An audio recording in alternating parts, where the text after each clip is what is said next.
Let the sea take them. That bird is grounded. That's the final order.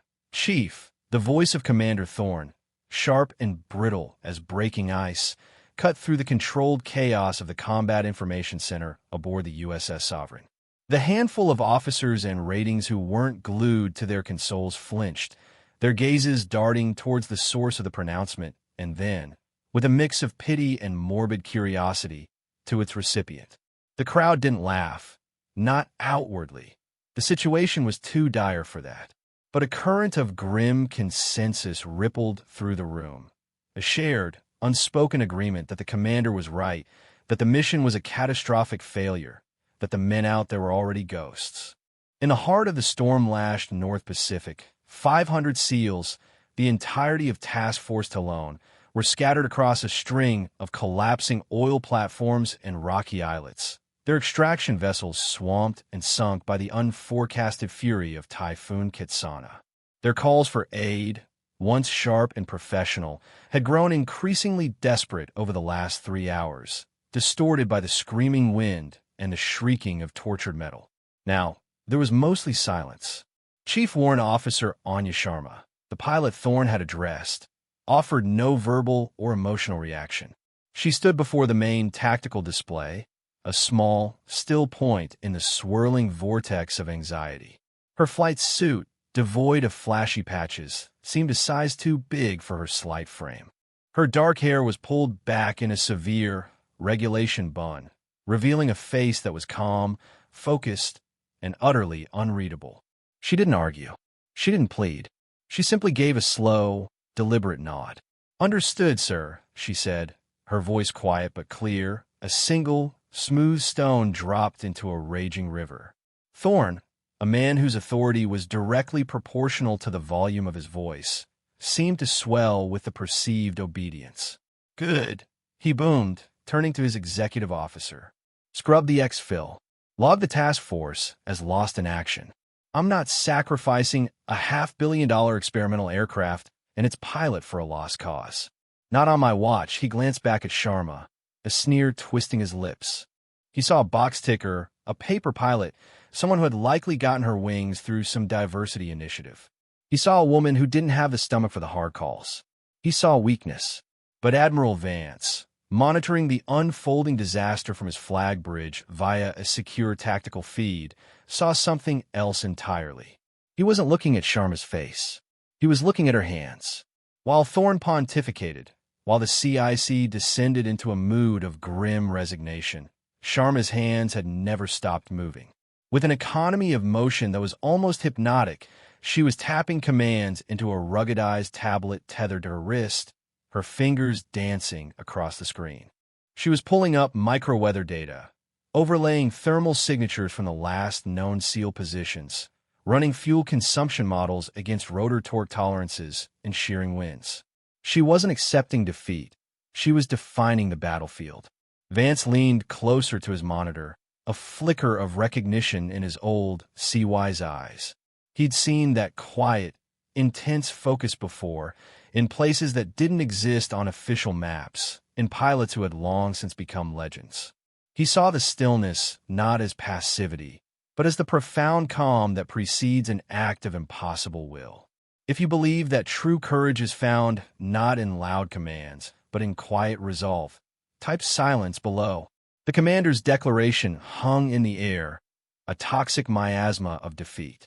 Thorne strode through the CIC, basking in the grim necessity of his decision, a self-appointed martyr to the altar of pragmatic command.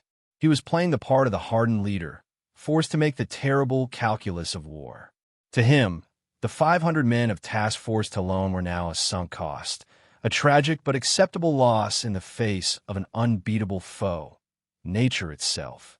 The screens showed the Typhoon as a monstrous, swirling beast of reds and purples, a digital god of destruction. On the flight deck, rain and seawater moved not vertically or horizontally, but in every direction at once, a chaotic, atomized blast that scoured paint from steel. The carrier itself, a 90,000-ton behemoth, groaned under the strain, its deck pitching and rolling in ways that made even seasoned sailors turn green. In this context, Thorne's order seemed not only logical, but inescapable.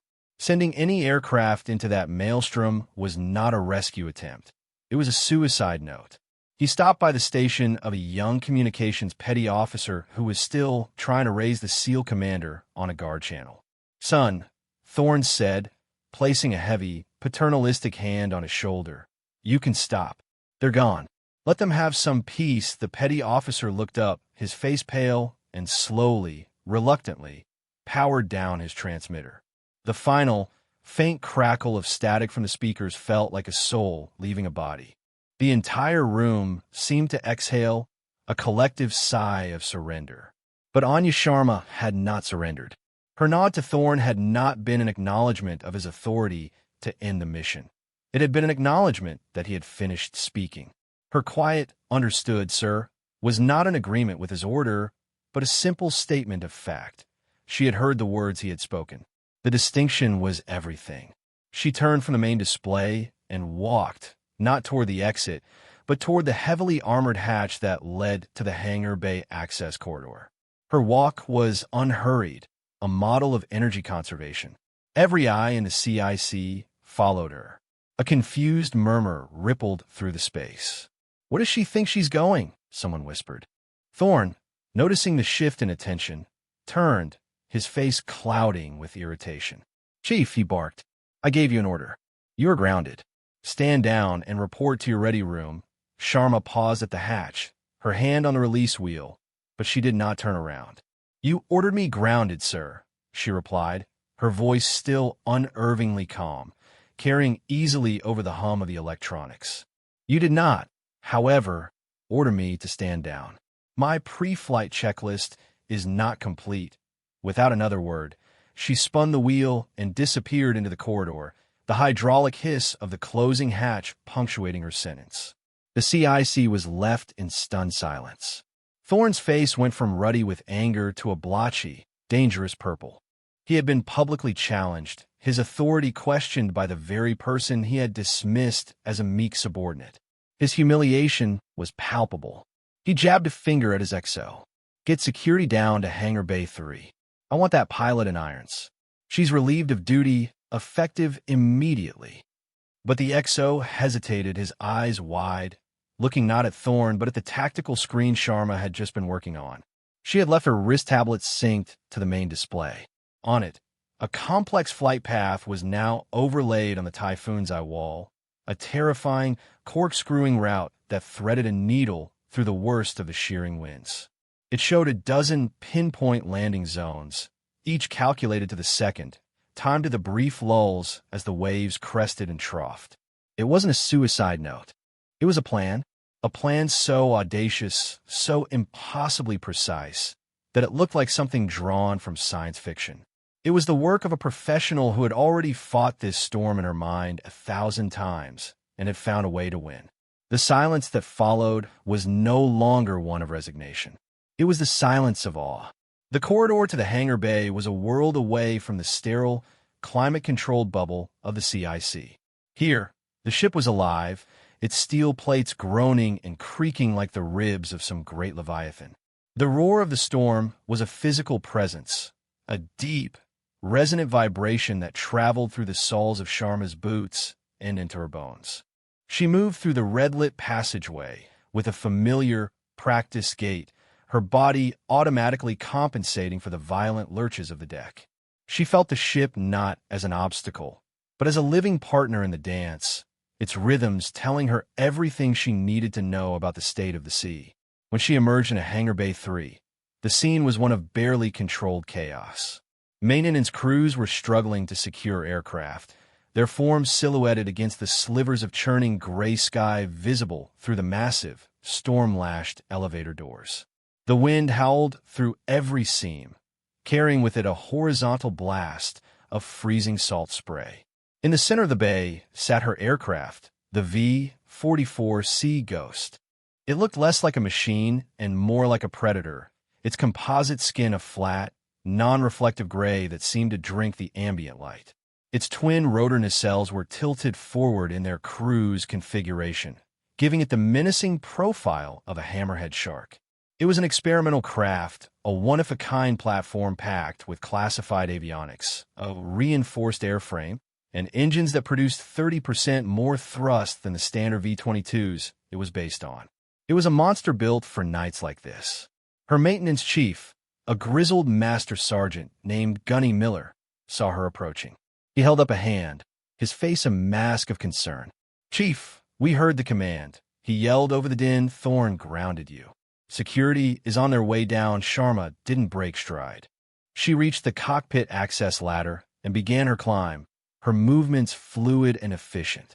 "Gunny," she said, her voice cutting through the noise with practice projection, "is she fueled and armed?"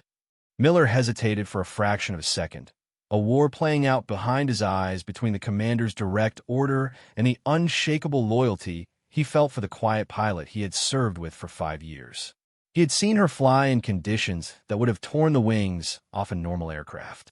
He had seen her bring her bird and her crew home when everyone else had written them off. His loyalty won, triple-checked and topped off, just like you asked, he shouted back, a grin spreading across his face. "She's ready to bite." He turned to his crew, his voice now a booming command. "You heard the lady. Let's get this beast unchained. Move." A wave of understanding and adrenaline surged through the maintenance team. They knew Thorn's order. They also knew what was at stake. They moved with a sudden, renewed purpose, swarming the Sea Ghost, their hands flying as they unhooked tie-down chains and removed engine covers. They were no longer just mechanics. They were co-conspirators in an act of profound defiance. Sharma settled into the pilot's seat, the cockpit instantly feeling like an extension of her own body. Her hands moved with the slow, deliberate grace of a surgeon or a concert pianist. Flip, check. Switch, verify. Button, confirm.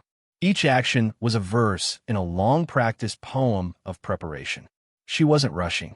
She was centering, entering a state of flow where the machine, the storm, and her will were about to become one. The cockpit displays flickered to life, bathing her face in a green and amber glow. The world outside, the roaring wind, the shouting men, the impending arrival of security, faded into a distant hum. There was only the mission. Just as she was about to initiate the engine start sequence, the cockpit's side window darkened. A face appeared, contorted with fury. It was Commander Thorn, flanked by 2 armed master-at-arms. He hammered his fist on the reinforced glass. "Sharma, power down that aircraft. That is a direct order. You are committing an act of mutiny." Anya Sharma looked at him. For the first time, she allowed a flicker of something to cross her face. It wasn't anger or fear or defiance. It was a look of profound, almost clinical pity. The look a master craftsman might give a child who was screaming about the proper way to use a tool he could never hope to understand. She then turned her gaze forward, placed her hands on the throttles, and with a smooth, steady motion, pushed them forward. The twin Rolls-Royce engines behind her whined to life, a low hum that quickly escalated into a ground-shaking roar, a sound that drowned out Thorn's enraged shouting completely. The Sea Ghost's massive rotors began to turn, slowly at first, then faster and faster, until they were 2 shimmering, invisible discs of pure power. The entire hangar bay vibrated with the contained energy. The maintenance crew, their work done, scrambled for cover, their faces alight with a mixture of terror and exhilaration. On the flight deck, the landing signal officer, guided by an instinct he didn't understand, saw the engine start and began clearing the landing area, his light wands moving in frantic, prescribed arcs. Thorn, his face pressed against the glass, his mouth still forming unheard threats, was thrown back as Sharma engaged the rotor clutch. The aircraft shuddered, straining against its wheel chocks like a beast of prey straining at a leash. With a final, precise adjustment on her console, Sharma retracted the chocks. The Sea Ghost was free. She didn't waste a second. The aircraft lifted, not vertically, but in a gravity-defying leap forward and up, its nacelles already tilting as it shot out of the hangar bay and into the teeth of the typhoon. The maneuver was impossibly violent and impossibly graceful, a brute force ballet. The two security guards who had been rushing the aircraft were thrown to the deck by the rotor wash. Commander Thorne was left standing in the hangar's gaping maw, drenched and defeated, watching the Sea Ghost navigation lights disappear into the swirling blackness. It was a perfect shot, a flawless departure, executed in the worst possible conditions. And it was a direct, explosive, and undeniable refutation of his every assumption. The aftermath was a deafening silence, a vacuum created by the sudden absence of the Sea Ghost's thunderous engines. All that remained was the shriek of the wind, which now sounded thin and pathetic in comparison. The impossible had just happened, and everyone in Hangar Bay 3 was a witness. Thorne's face, illuminated by the red emergency lighting, had collapsed. The arrogant bluster was gone, replaced by a slack-jawed expression of pure, uncomprehending shock. "No way," he whispered, the words swallowed by the storm. "That's not possible." His world, built on the rigid certainties of regulations and established limits, had just been shattered by a quiet woman in an experimental machine. He had seen the performance envelope, the operating limits for the V-44. He knew what the engineers and test pilot had said was the absolute maximum wind speed for safe operation. The storm outside was blowing at twice that speed, with gusts hitting 3 times the limit. A flight like this wasn't just against the rules. It was against the laws of physics. The men of Task Force Talon felt the end was near. Stranded on the rusted, groaning superstructure of the Triton's Trident oil platform, Lieutenant Commander Marcus Thorne, no relation to the carrier's XO, a cruel irony he often joked about, was doing a final head count. The waves, monstrous black walls of water, were regularly sweeping over the lower decks, carrying away equipment and, tragically, 2 of his men who had lost their footing.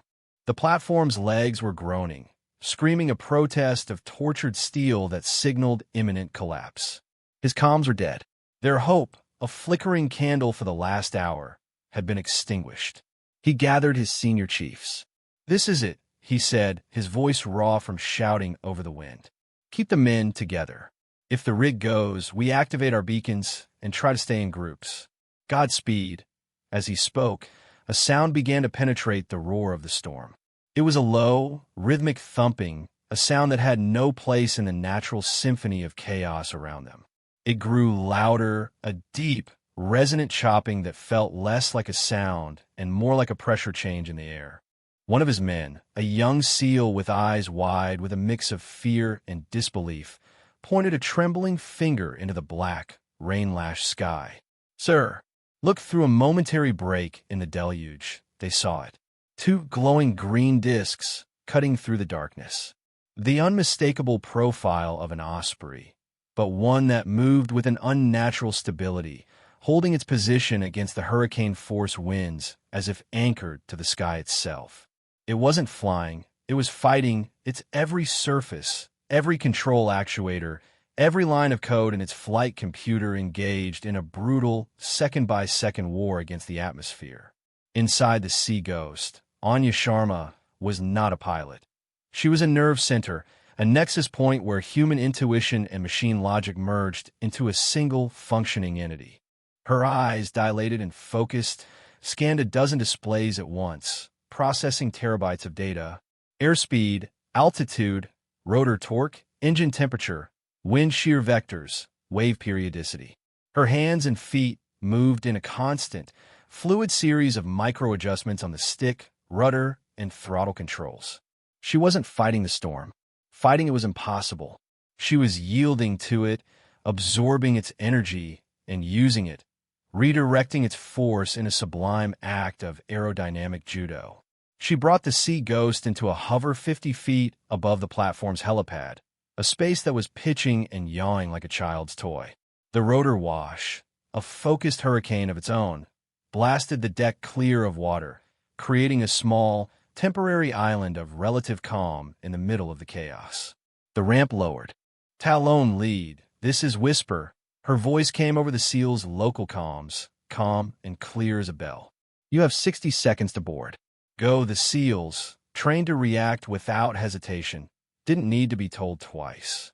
They moved a disciplined chain of exhausted but determined men, scrambling up the ramp and into the relative safety of the aircraft's hold. Marcus Thorne was the last one on, turning back for one final look at the platform just as one of its massive steel legs buckled with a sound like a thunderclap. He scrambled up the ramp as the entire structure began to list, its death imminent. The ramp closed, and the Sea Ghost climbed, not away, but straight up, a gravity-defying ascent to give them clearance from the collapsing rig. From the viewport, they watched the Triton's Trident, their prison for the last 8 hours, slide beneath the waves and disappear. But it wasn't over. This was only the first of 5 separate extraction points.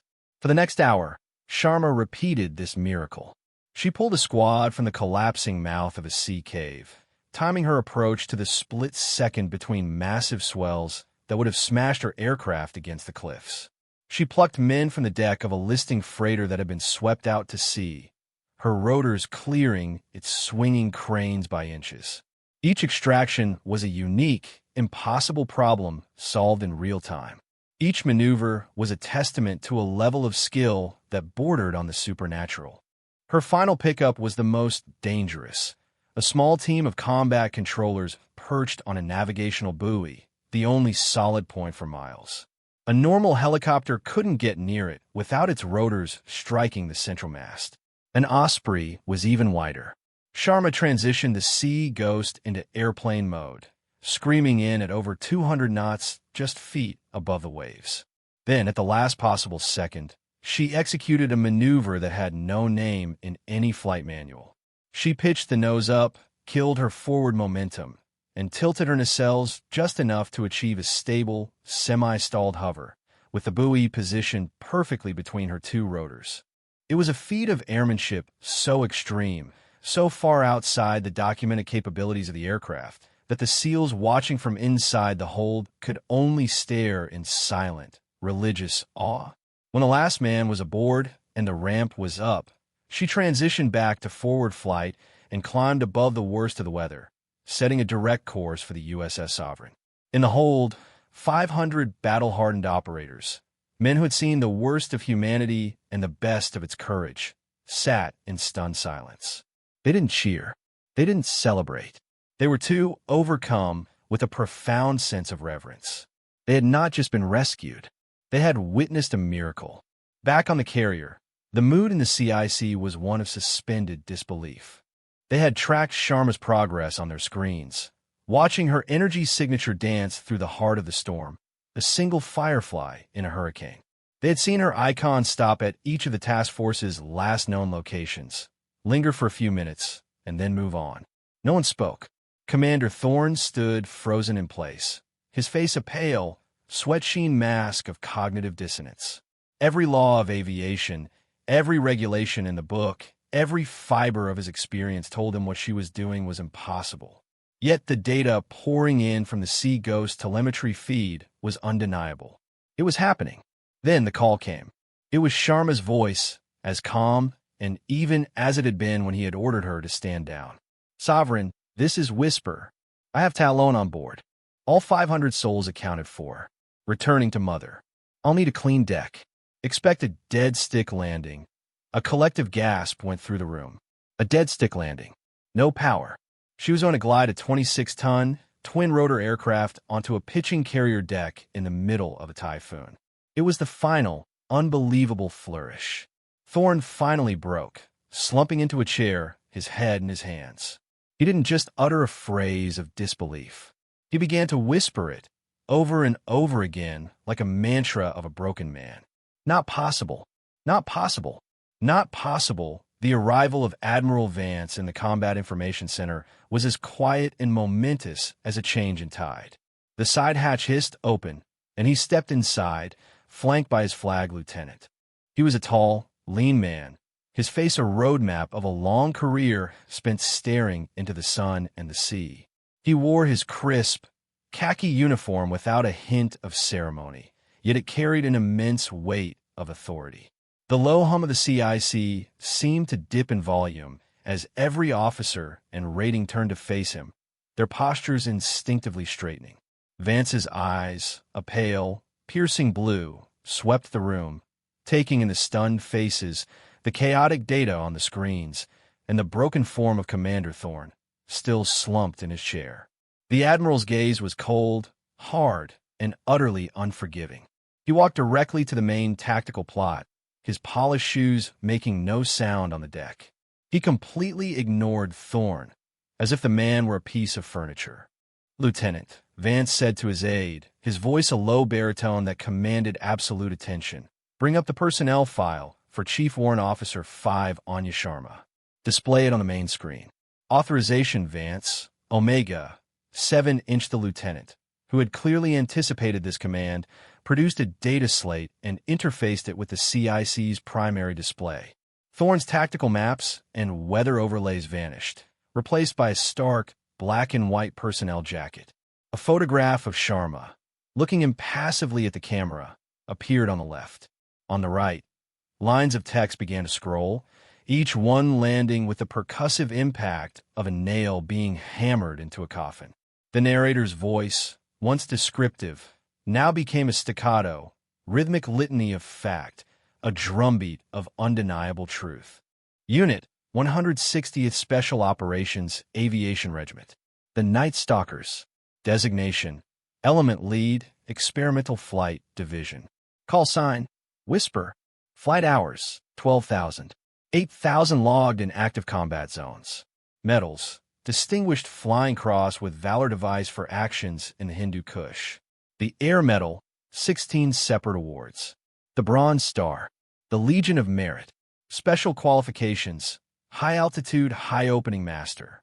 Terminal Area Security Officer. Covert Insertion and Extraction Specialist. Level 5. The highest attainable. Mission classifications: Redacted. Redacted. Redacted. Tier 1 Operational Asset. Assigned directly under Joint Special Operations Command. A wave of shock, deeper and more profound than before, rolled through the CIC. The Night Stalkers were ghosts, legends whispered about in barracks and ready rooms. They were the pilots who flew special forces into and out of the most dangerous places on Earth. Men and women who operated on a plane of existence far beyond that of a conventional naval aviator. A Tier 1 asset was not just a pilot. She was a strategic weapon, a human system of unparalleled value. Commander Thorne had not just grounded a pilot. He had tried to sideline a living legend. He had looked at a queen on the chessboard and seen a pawn. The final line of the file, however, was the one that sealed his fate. Current status: on detached duty to Nav-Specwicum for operational assessment of the V-44C Ghost platform. In the event of mission-critical exigencies, CW05 Sharma is granted absolute pilot-in-command authority, superseding that of any local commanding officer below flag rank. Signed, Admiral T. Vance, Commander, Pacific Fleet. The words hung in the air, an indictment and a verdict all in one. Thorne looked up from his chair, his face ashen. He finally understood. He had not been in command. He had been an obstacle. Admiral Vance turned from the screen, his gaze finally settling on Thorne. The silence stretched, becoming heavy and suffocating. When Vance spoke, his voice was quiet, almost conversational, yet it carried the chilling finality of a judge passing sentence. "Commander," he began, "for the last 8 hours, you have been a passenger on your own ship. You had in your possession the single greatest asset for this specific crisis, and you were blind to it. You saw her gender. You saw her rank. You failed to see her competence. Your assumptions nearly cost us 500 of our finest men. Your ego nearly accomplished what the storm and the enemy could not." Vance paused, letting the words sink in, letting the full weight of Thorne's failure settle upon him in front of his entire command staff. The public humiliation was precise, brutal, and necessary. Vance then turned and walked toward the hatch leading to the flight deck. "You are relieved of command, effective immediately. Confine yourself to your quarters. I will deal with you later." He didn't wait for a reply. He left Thorne to drown in the silence of his own catastrophic misjudgment. On the flight deck, the storm still raged, but the crew moved with the focused energy of true professionals. The deck was clear. The emergency lighting was on. The fire crews were in position. They watched the sky. A moment later, the sea ghost materialized out of the blackness, a phantom returning from a void. It had no lights on, its engines were silent. It fell toward the pitching deck with the terrifying speed of a dropped stone. But it wasn't falling, it was flying. Sharma was using the wind itself as her engine, manipulating her control surfaces with infinitesimal precision to ride the currents, to bleed off speed, to guide 26 tons of metal and men toward a moving target no bigger than a postage stamp. At the last possible second, with the landing gear just feet from the deck, the engines roared to life for a single 2-second burst of reverse thrust. The Sea Ghost stopped, its forward momentum completely arrested, and settled onto the deck with a gentle squeak of tires that would have been a perfect landing on a calm day at a civilian airport. In the middle of a typhoon, it was a work of art. The ramp lowered, and the SEALs began to disembark, their faces etched with exhaustion and a deep, abiding reverence for the pilot who had brought them back from the dead. Admiral Vance walked onto the flight deck, the wind tearing at his uniform, and stopped directly in front of the Sea Ghost cockpit. The canopy opened, and Anya Sharma, still the picture of calm, began her shutdown sequence. She didn't seem to notice the Admiral at first. When she did, she simply nodded. Vance did not return the nod. In front of the flight crew, in front of the disembarking SEALs, in front of the entire carrier group, the commander of the Pacific Fleet drew himself up to his full height and rendered a slow, perfect, formal salute. It was a gesture of respect so profound, so laden with meaning, that it spoke more than 1,000 words of praise. "Welcome back, Chief," Vance said, his voice carrying over the wind. "The coffee's on. You've earned it." Sharma looked at the Admiral, then at the 500 men walking safely on the deck of her ship, and for the first time, the faintest hint of a smile touched the corners of her mouth. It was a smile of quiet, professional satisfaction. The job was done. The story of what came to be known as Whisper's Run spread through the fleet before the Sea Ghost's engines had even cooled. It traveled first through the hushed, awestruck conversations of the flight deck crew who had witnessed the landing, then through the ranks of the rescued SEALs, who spoke of their pilot in tones usually reserved for deities. From a USS Sovereign, it leaped across the waves, transmitted via encrypted channels and hushed satellite phone calls. By the time the carrier group made port in Yokosuka a week later, the legend was already fully formed, a new chapter in the informal, unwritten history of naval special warfare. It was told in the mess halls of destroyers, in the ready rooms of fighter squadrons, and in the smoky back rooms of bars frequented by special operators across the globe. The details were embellished with each telling. The waves became the size of mountains. The winds were faster than sound. The pilot had flown blindfolded. But the core of the story, the essential truth of it, remained unchanged. One pilot, against impossible odds, had defied a foolish commander and brought 500 warriors home. The name Anya Sharma was rarely mentioned. To those who knew, she was simply Whisper, a call sign that now carried the weight of myth. Her quietness became her most celebrated trait. She hadn't needed to boast or argue. Her skill had been her only argument, her competence her only credential. This became the moral of the story, the lesson that seasoned chiefs taught to young, cocky ensigns. True professionalism doesn't need to announce itself. It is simply recognized by those wise enough to see it. Commander Thorne's fate was a quieter, more ignominious affair. There was no court-martial, no public shaming beyond what he had already endured in the CIC.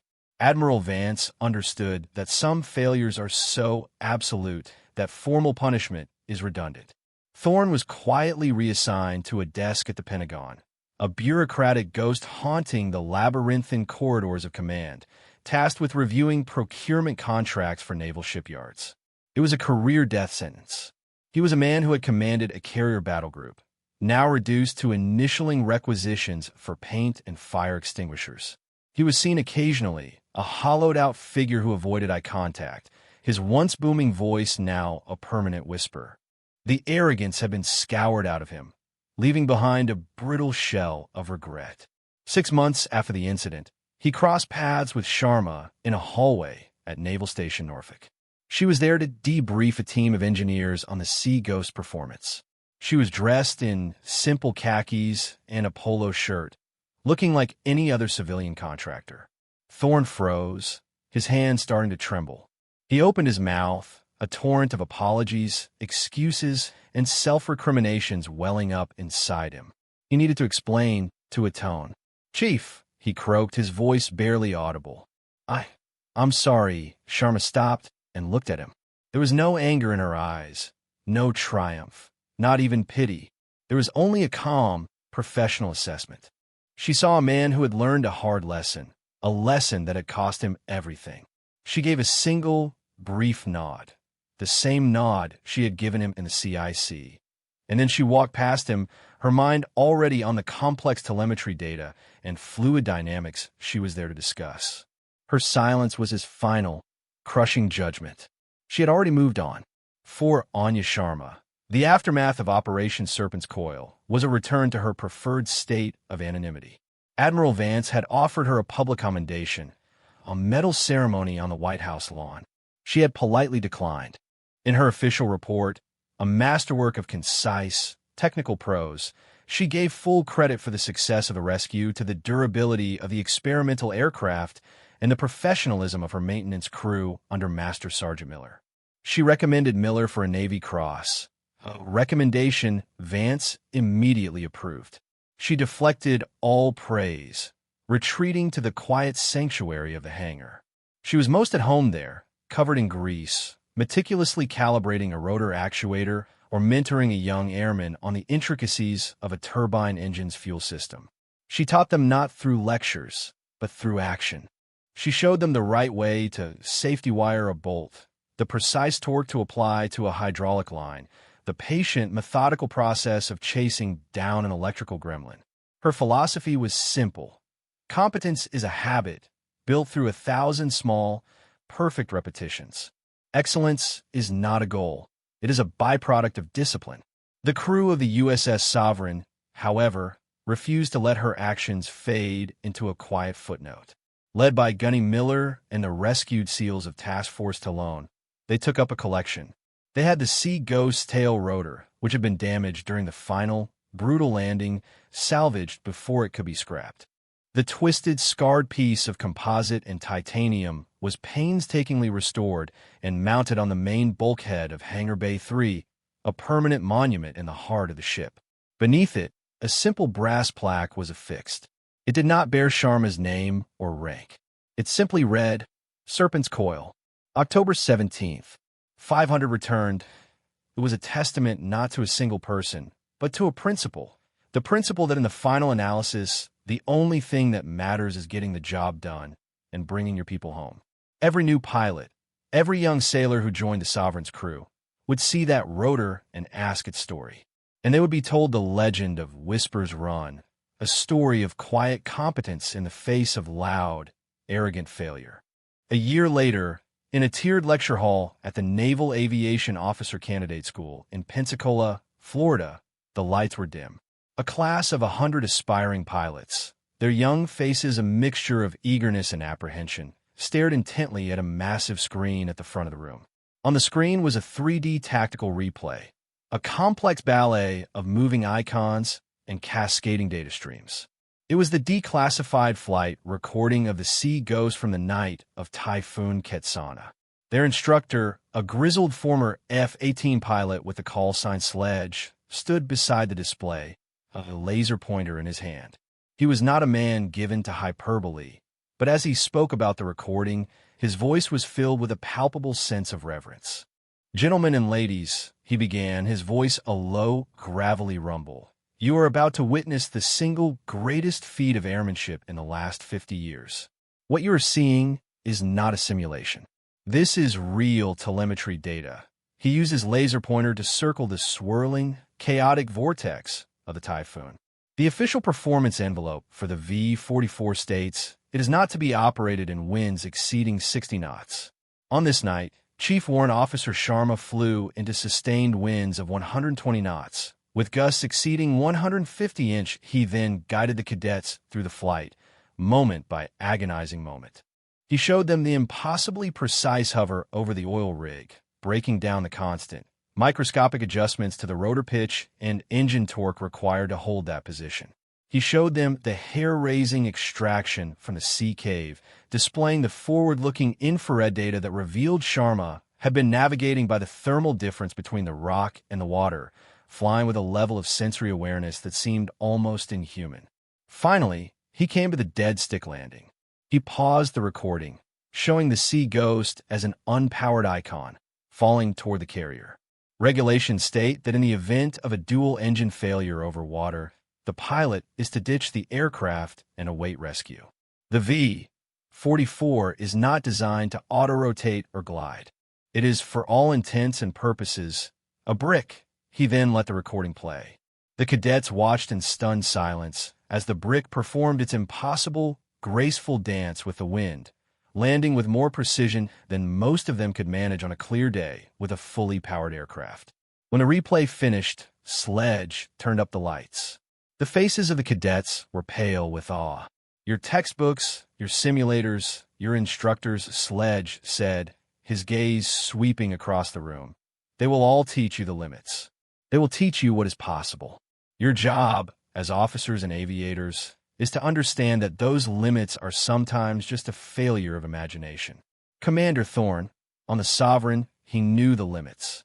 He followed his regulations, and he was prepared to sacrifice 500 men because of it.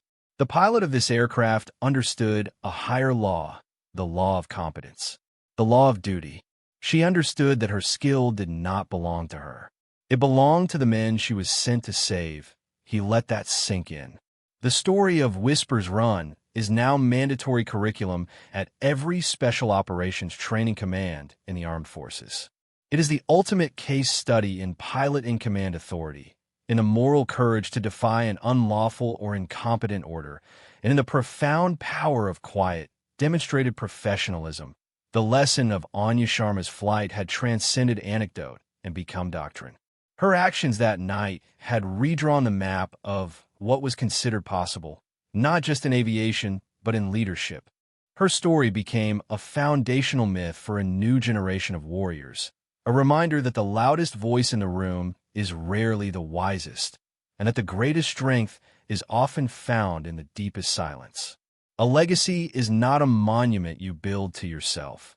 It is the standard you set for others to follow. It is the quiet inspiration that pushes them to be better, to fly higher, to fight harder, not for glory or for praise, but for the man or woman standing next to them. Anya Sharma never sought to become a legend, but by simply doing her job to the absolute limit of human and technical possibility, she created a legacy that would echo through the ages, a silent, powerful testament to the fact that what you are is always, in the end, more important than what you say you are. True worth is not claimed. It is demonstrated. It is proven in the storm, in the silence, in the steady hands that do the impossible, while others are busy explaining why it can't be done. For more stories where quiet competence triumphs over loud arrogance, and where silent professionalism defines their worth, subscribe to Unknown Heroine Stories.